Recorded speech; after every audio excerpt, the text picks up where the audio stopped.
అందరికీ నమస్కారం. మనం అందరం సేంద్రియ వ్యవసాయాల్లో మరియు ప్రకృతి వ్యవసాయాల్లో చాలా మంది సక్సెస్ స్టోరీస్ వినే ఉంటాం. ఈ రోజు మనం ఒక మహిళ సక్సెస్ స్టోరీ గురించి తెలుసుకోబోతున్నాం. ఆమెకి ఒక 2.5 ఎకర్స్ అంటే 2.5 ఎకరాల ల్యాండ్ ఉంది. ఆ ల్యాండ్ లో మామిడి సాగు చేస్తూనే దాంతో పాటు అదనపు ఆదాయం కోసం కూరగాయలు, ఆకుకూరలు పండిస్తున్నారు. యాక్చువల్ గా నేను ఒక ఇంగ్లీష్ న్యూస్ పేపర్ లో ఒక ఆర్టికల్ చూశాను. సో ఆర్టికల్ చదివిన తర్వాత మేడం కలుద్దాకా అయితే వెళ్తున్నాను నేను ఇప్పుడు. సో న్యాచురల్ ఫార్మింగ్ అనగానే మనకి చాలా డౌట్స్ వస్తాయి. ముఖ్యంగా నాకైతే చాలా డౌట్స్ వచ్చినాయి. సో ఆ డౌట్స్ అన్ని నేను స్లోగా క్లియర్ చేసుకుందామని వెళ్తున్నాను. సో వీడియో తీస్తే మీకు కూడా ఇలాంటి డౌట్స్ ఉంటే హెల్ప్ అవుద్దని నేను వీడియో తీస్తున్నాను. సో వీడియో చాలా ఇన్ఫర్మేటివ్ గా ఉంటుంది. మీరైతే అస్సలు స్కిప్ చేయొద్దు అండ్ వీడియో ఫుల్ వరకు చూడండి. వెంటనే మీ ఫ్రెండ్స్ అండ్ ఫ్యామిలీకి కూడా షేర్ చేయండి. రండి వెళ్దాం. ఇప్పుడైతే మనం మేడం దగ్గరికి వచ్చేసాము. నాకైతే చాలా ఎక్సైటెడ్ గా ఉంది. ఉన్న క్వశ్చన్స్ మొత్తం నేను తెలుసుకోబోతున్నాను. వెళ్ళి మాట్లాడదాం. మేడం గారితో మాట్లాడే ముందు ఈమె గురించి కొంచెం తెలుసుకుందాం. ఈమె పేరు కె రమాదేవి గారు. ఈమె జీ కొండూరు మండలం చివుటూరు విలేజ్ కి చెందిన ఒక సాధారణ మహిళ. కొన్ని సంవత్సరాల నుండి ప్రకృతి వ్యవసాయం చేస్తున్నారు. స్టార్టింగ్ లో ఈమె కూడా అందరిలాగే కెమికల్ ఫార్మింగ్ తోనే స్టార్ట్ చేశారు. బికాస్ వాళ్ళ ఫాదర్ బ్యాక్గ్రౌండ్ అగ్రికల్చర్ కావడం వల్ల ఆమె చిన్నప్పటి నుండి కెమికల్స్ చూస్తూ పెరిగారు కాబట్టి ఈమె కూడా కెమికల్స్ తోనే స్టార్ట్ చేశారు. బట్ కొన్ని సంవత్సరాలుగా ఈమె కొన్ని స్ట్రగుల్స్ ఫేస్ చేశారు ఈ కెమికల్ ఫార్మింగ్ లో. దానివల్ల జరిగే నష్టాలు తెలుసుకున్నారు. సో నష్టాలు తెలుసుకున్న తర్వాత RYSS కండక్ట్ చేసిన నేచురల్ ఫార్మింగ్ అవేర్నెస్ మీటింగ్ లో అటెండ్ అయ్యి ఆ మీటింగ్ ని చాలా చక్కగా అర్థం చేసుకొని ఇంప్లిమెంట్ చేద్దాం, ఎలాగైనా ఈ కెమికల్ ఫార్మింగ్ నుండి ఈ ప్రకృతి వ్యవసాయంలోకి మారుదాం అనే దృఢ నిశ్చయంతో తనకున్న 2.3 ఎకర్స్ మామిడి తోటలో ఈ సేంద్రీయ వ్యవసాయం చేద్దామని డిసైడ్ అయ్యారు. వెంటనే RYSS వాళ్ళ సపోర్ట్ తీసుకొని ప్రకృతి వ్యవసాయం అనేది స్టార్ట్ చేశారు.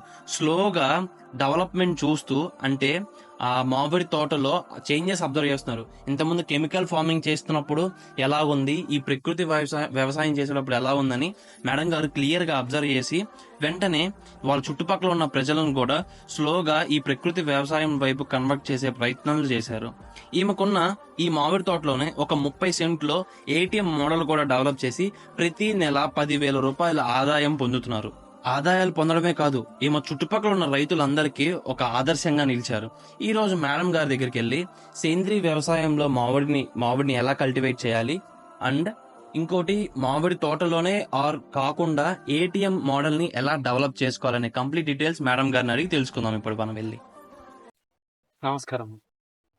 చాలా థ్యాంక్స్ మేడం.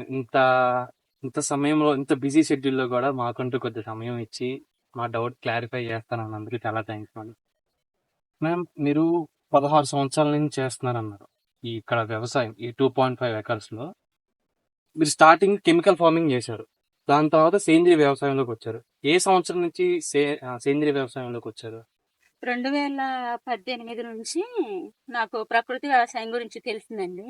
తెలిసినప్పుడు నేను మొదటగా ఏంటంటే పెరటి తోటలో, ఇంటి దగ్గర ఖాళీ స్థలంలో ఉంటుంది కదా, ఆ ఖాళీ స్థలంలో నేను కూరగాయల మీద వాళ్ళు చెప్పిన కషాయాలు కానీ అవి వాడటం జరిగింది. 2018లో పెరటి తోటల మీద చేశాను. తర్వాత నుంచి నేను 2019 నుంచి మామిడి తోటలో ఫీల్డ్ లో PMDS తో స్టార్ట్ చేశాను.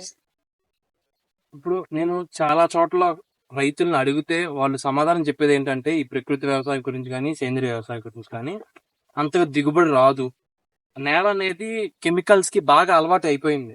సో మనం ఎంత ఆవు పేడ, ఆవు మూత్రం ఇవి ఇచ్చినా వాటి నుంచి రెస్పాండ్ అయి ఉండదు. ఏది 100 నెలలో 100 రోజుల పంట వాళ్ళు ఈ మాటలు చెప్తున్నారు. మీరు దాదాపుగా 10 సంవత్సరాల నుంచి ఇది వేస్తున్నారు మామిడి తోట, ప్లస్ ఇంకా దీన్ని మీరు కంటిన్యూ చేస్తూ ఉండాలి. సో ఏ ధైర్యం మేడం? అంటే ఎలాగా, ఎందుకు? అంటే ఇప్పుడు ప్రకృతి వ్యవసాయంలో దిగుబడి అనేది ఎక్కువ రావటం అనేది పక్కన పెడితే, ఇప్పుడు కెమికల్ రైతులకి అలా వచ్చిన వాటికి ఒకటే దిగుబడులు వచ్చినా గానీ రేట్ అనేది ఎక్కువగా ఉంటుంది. క్వాలిటీ కూడా, పళ్ళు కూడా, ఫ్రూట్ రుచి బాగుంటుంది, నిల్వ అనేది ఉంటుందండి. అయితే అసలుకి నేను ప్రకృతి వ్యవసాయం చేయడానికి ముందుగా కారణం ఏంటంటే, ముందు స్టార్ట్ చేసింది PMDS తో అంటే ఏంటి మేడం పిఎండిఎస్ అంటే? పిఎండిఎస్ అంటే ఫ్రీ మాన్సూన్ డ్రై షోయింగ్ అండి. ఇప్పుడు మన ఫీల్డ్ లో ఉంది చూసారు 30 రకాలు ఇలాగా. ఇవి ఏంటంటే పచ్చి రొట్ట పైరులుగా మనము వరి పొలాల్లో ఈ జూన్ నుంచి సీలుగా పిలిమెస్రా వేస్తాం. అలా ఏక పంట విధానమే కాకుండా ఇలా 30 రకాలతో వేసుకోవడం వలన ఒక మొక్కకు కావలసిన పోషక పదార్థాలు ఒక మొక్క దగ్గర ఉంటాయి. అవి వేరు వ్యవస్థ అనేది భూమిలో ఉండటం వలన జీవ వైవిధ్యం అనేది పెరిగి సూక్ష్మ జీవులకు కావాల్సిన పోషకాలు అనేవి అందుతాయి భూమికి. అందుకని చెప్పేసి 30 రకాలన్నీ ముందు పిఎండిఎస్ తో స్టార్ట్ చేసామండి. ఈ పిఎండిఎస్ తో స్టార్ట్ చేయటం వల్ల ఇప్పుడు వర్షాలు పడుతున్నాయి కదా, వర్షాలు పడ్డప్పుడు వేరు వ్యవస్థ అనేది ఎక్కువ భూమిలో ఉంటే ఆ నీటిని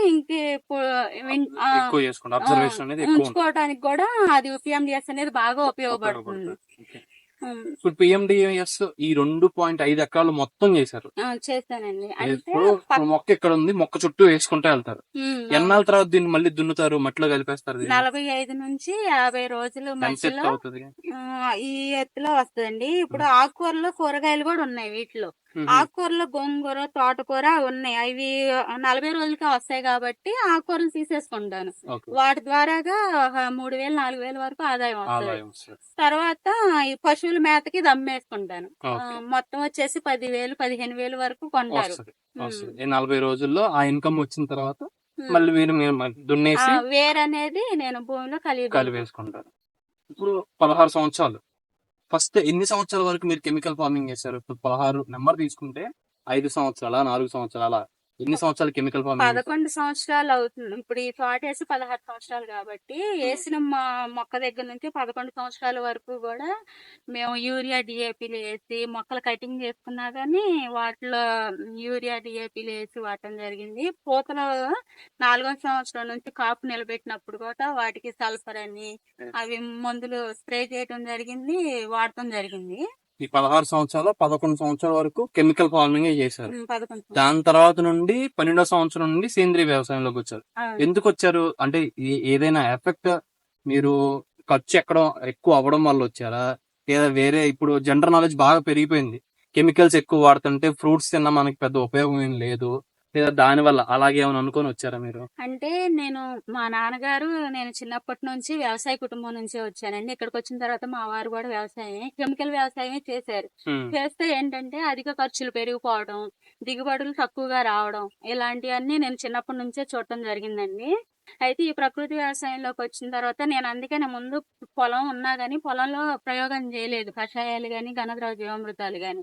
నేనేం చేస్తానంటే ముందు పెరటి తోటల్లో చేయడం జరిగింది.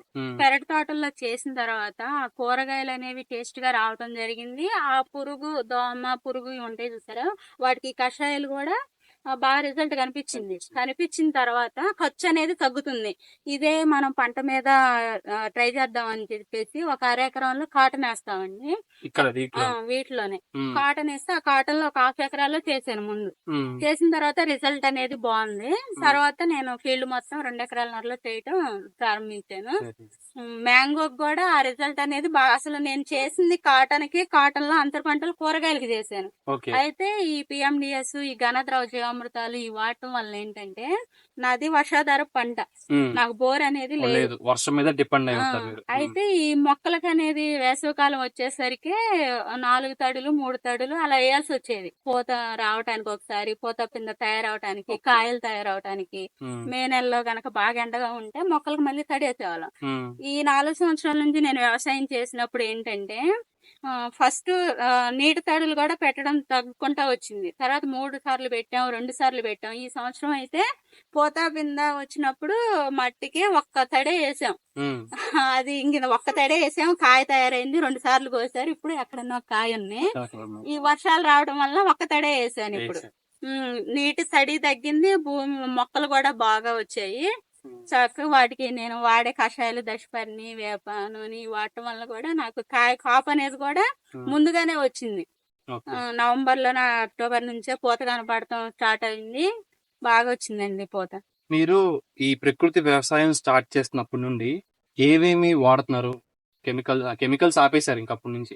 సేంద్రియ పద్ధతుల్లో జీవామృతం, ఘనజీవామృతం, పంచద్రవ్య ఇలాగా దేంతో స్టార్ట్ చేశారు మీరు ఇలా భూమిని ఫస్ట్ ఫర్టిలైజర్ గా మార్చడానికి దేంతో స్టార్ట్ చేశారు?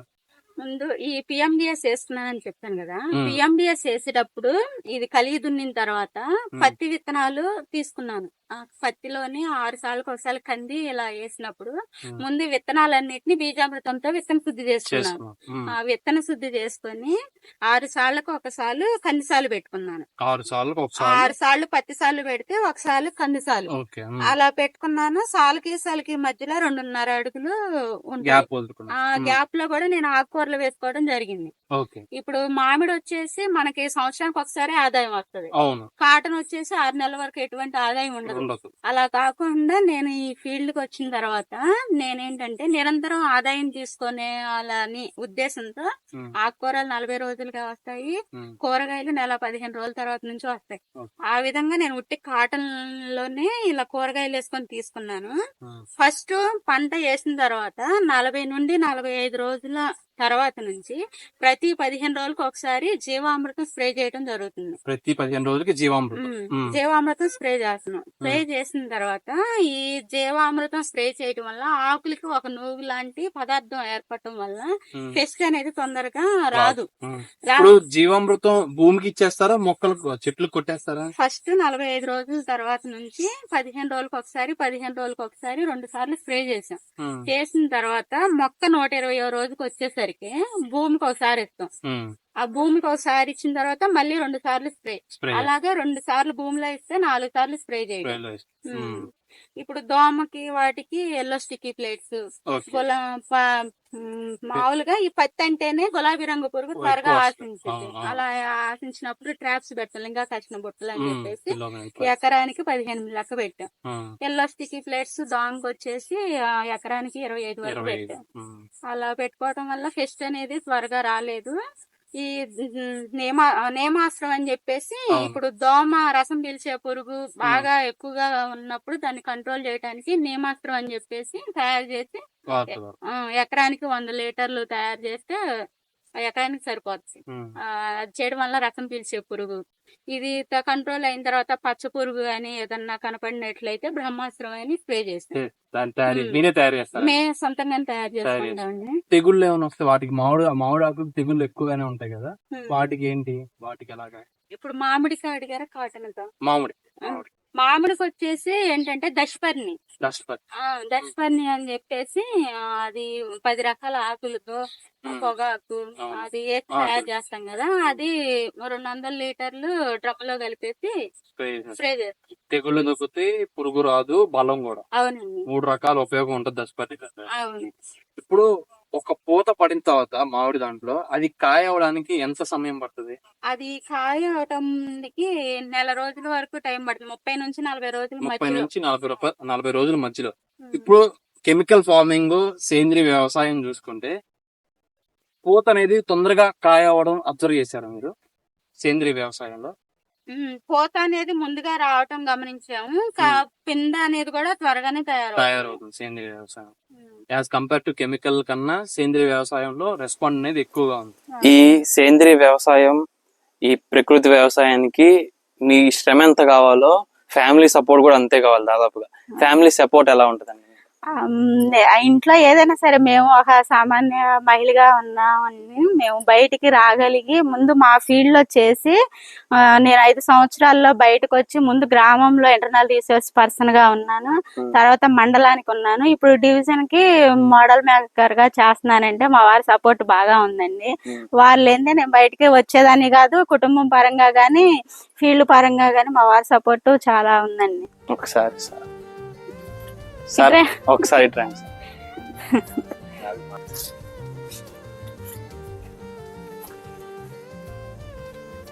Thank you sir. రమాదేవి గారు ఏది అచీవ్ చేసినా అది మీ సపోర్ట్ వల్లే, అది మీ వల్లే. మీలాంటి హస్బెండ్ ప్రతి వైఫ్కి ఉండాలని కోరుకుంటున్నాను. అలా గనక ఉంటే ఎలాంటి రమాదేవిలు ఎందరో వచ్చి మన దేశానికి, మన రాష్ట్రానికి సేవ చేస్తూ ఒక పర్ఫెక్ట్ ఎగ్జాంపుల్గా నిలుస్తారు. Thank you sir. చూశారు కదా, ఒక ఉమెన్ అనుకుంటే ఏదైనా సాధించగలరు. సో వాళ్ళకల్లా మనం చేయాల్సింది ఒక చిన్నపాటి సపోర్ట్ మాత్రమే. సో అలానే మనం ఇప్పుడు మేడం యొక్క జర్నీ అండ్ మామిడి సాగు గురించి తెలుసుకున్నాం ఈ ప్రకృతి వ్యవసాయంలో. నెక్స్ట్ ATM మోడల్ గురించి నెక్స్ట్ వచ్చే వీడియోలో తెలుసుకుందాం. ఎందుకంటే ఇవి మొత్తం ఒకే వీడియోలో ఉంటే వీడియో కొంచెం లెంతీగా ఉంటుంది. సో అందుకని అది నెక్స్ట్ పార్ట్గా ఇంకో వీడియోలో పెడతాను. ఏటీఎం ఎలా ఇంట్రడ్యూస్ చేయాలి, ఎనీ టైం మనీ అంటే ప్రతి నెల మనం చేసే పంట నుండి మనీ అనేది ఎలా ఎర్న్ చేయాలనేది ఆ మోడల్. సో ఆ మోడల్ కూడా చూడాలని నేను కోరుకుంటున్నాను. ఈ వీడియో మీకు నచ్చితే మీ ఫ్రెండ్స్ అండ్ ఫ్యామిలీకి షేర్ చేయండి. వెంటనే మన ఛానల్ని సబ్స్క్రైబ్ చేసుకోమని చెప్పండి. మీరు కూడా సబ్స్క్రైబ్ చేసుకోండి. ఈ వీడియోకి ఒక లైక్ కొట్టండి. Thanks for watching. Have a great day.